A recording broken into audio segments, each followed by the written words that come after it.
নমস্কার বন্ধুরা, মেনকা রান্নাঘরে আপনাদের সবাইকে স্বাগত জানাই। তো বন্ধুরা, আজকের আমি আবার একটা রেসিপি নিয়ে চলে এসেছি।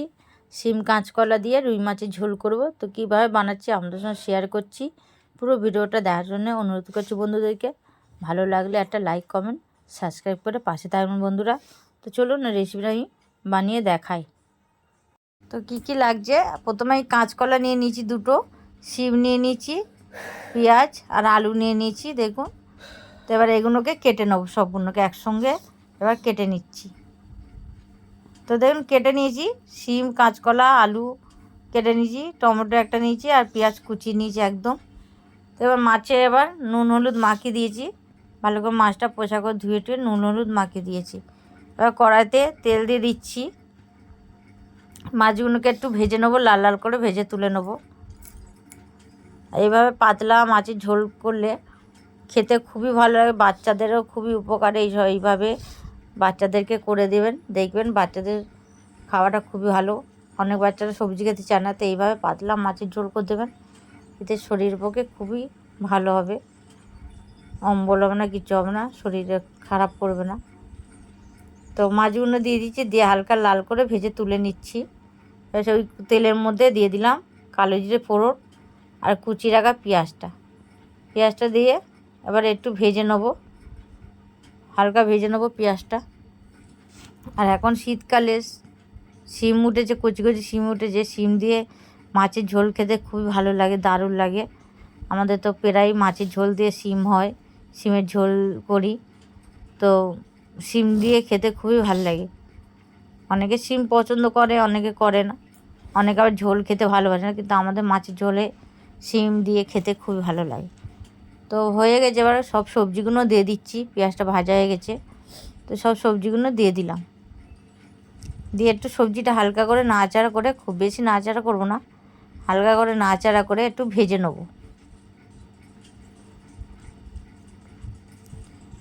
হালকা করে নাড়াচাড়া করে একদম ভেজে নিচ্ছি একটু।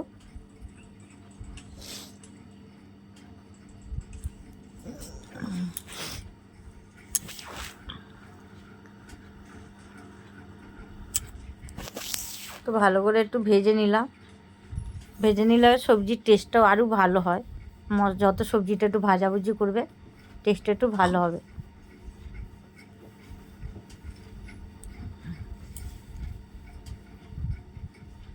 দিয়ে এবার নুন দিয়ে দিলাম, যে সবজিটা তাড়াতাড়ি নরম হয়ে যায়। স্বাদ মতন নুন দিয়ে দিচ্ছি, আমি ঝোল অনুযায়ী নুনটা দিচ্ছি, যাতে ঝোল হওয়ার মতন দেবো, পাতলা ঝোল করব। আমাদের ঘন ঝোল খেতে বা খেতে ভালোবাসে না, কষাকষি। আমরা বেশিরভাগ পাতলা ঝোলই করে খাই, মাছের ঝোল পাতলা করেই খাই। তো এবার টমেটো দিয়ে দিলাম, দিয়ে আবার একটু কিছুক্ষণ ভেজে নিচ্ছি। আর কাঁচকলা খাওয়া তো খুবই উপকার, মাছের ঝোলে কাঁচকলা দিয়ে রান্না করলে খুব ভালো লাগে, খেতে টেস্টও হয়। তো আমি এখানে লঙ্কার গুঁড়ো দিলাম, কাশ্মীর লঙ্কার গুঁড়ো দিলাম একটু, জিরে গুঁড়ো, ধনে গুঁড়ো দিয়ে দিচ্ছি, হলুদ গুঁড়ো দিয়ে দিলাম, দিয়ে ভালো করে আবার একটু এটাকে কষে নেব। তো এভাবে একটু কষে নিচ্ছি ভালো করে, খুব বেশি এটাকে ভাজাভুজি করতে হবে না, তাহলে ঝোলের টেস্ট থাকে না। সামান্য একটু জল দিয়ে আবার একটু ঢাকা দিয়ে কষে নেব। এখানে আমি আদা রসুন একদম ব্যবহার করিনি, আদা রসুন ছাড়াই একদম ব্যবহার করছি, কারণ আমাদের আদা রসুন খুব একটা খায় না, ওই জন্য আদা রসুনটা ব্যবহার করিনি মাছের ঝোলে। এমনি পাতলা ঝোলে, মাছের ঝোলে আদা রসুন না দিলেও চলবে। তো এবার ঢাকনা খুলে দিয়েছি, দেখুন হয়ে গেছে। এবার ঢাকা দিয়ে খুলে দিয়ে এবার ভালো করে একটু নেড়ে চেড়ে নিচ্ছি, আর আপনি করে কষে নিচ্ছি। তো কষে নিয়ে এবার ঝোল, যেমন যতটা জল লাগার, আমি যতটা ঝোল দেওয়ার, তো আমি একটু ঝোল দিয়ে দেবো। আমাদের ঝোলটা খেতে বেশি ভালোবাসে, সেই জন্য আমি ঝোলটা একটু বেশি করেই দিয়ে দিচ্ছি জলটা, যাতে মাছটাও সিদ্ধ হয়, আলুগুলো সবজিগুলো যাতে সিদ্ধ হয়ে যায়, ঝোলটাও থাকে। তো ঝোল দিয়ে দিয়েছি, জল দিয়ে ভালো করে নাড়াচাড়া করে নিলাম চারিদিক দিয়ে। এবার ঢাকা দিয়ে কিছুক্ষণ রান্না করে নেবো, যাতে আলুগুলো সিদ্ধ হয়ে যায়, সব সবজিগুলো যাতে সিদ্ধ হয়ে যায়। তো ঢাকনা খুলে দিয়েছি, দেখুন সবজিগুলো সব সিদ্ধ হয়ে গেছে একদম। তো এবার ওর মধ্যে মাছগুলো আমি দিয়ে দেবো, দিয়ে আরও কিছুক্ষণ ফুটিয়ে নেব। মাছগুলো দিয়ে আরও কিছুক্ষণ ফুটিয়ে নিচ্ছি, এতে টেস্টটা দারুণ হয়। মাছগুলোকে দিয়ে কিছুক্ষণ ফুটিয়ে নিচ্ছি। এবার ওপর থেকে ধনেপাতা ছড়িয়ে আমি নামিয়ে নেব। তো ধনেপাতা ছড়িয়ে দিলাম, তো নামিয়ে নিচ্ছি। তো কেমন বলছো বন্ধুরা এই মাছের ঝোলটা, পাতলা মাছের ঝোলটা? তো কমেন্টে অবশ্যই জানিয়ে দেবেন, একটা লাইক করে দেবেন।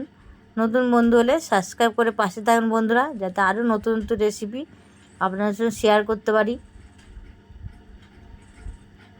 আর পুরো ভিডিওটা দেখার জন্য অনুরোধ করছি বন্ধুদেরকে। তো দেখুন ঝোলটা কত সুন্দর হয়েছে, দেখতেও ভালো হয়েছে, কালারটাও খুব ভালো লাগছে, এমনি হালকা পাতলা ঝোল। তো অনেক অনেক করে শেয়ার লাইক করে দেবেন বন্ধুরা, যাতে আরও নতুন রেসিপি দেখাতে পারি আপনার সঙ্গে। তো এখন মতন আবার এলাম নতুন ভিডিও না, আবার ফিরে আসবো। নমস্কার।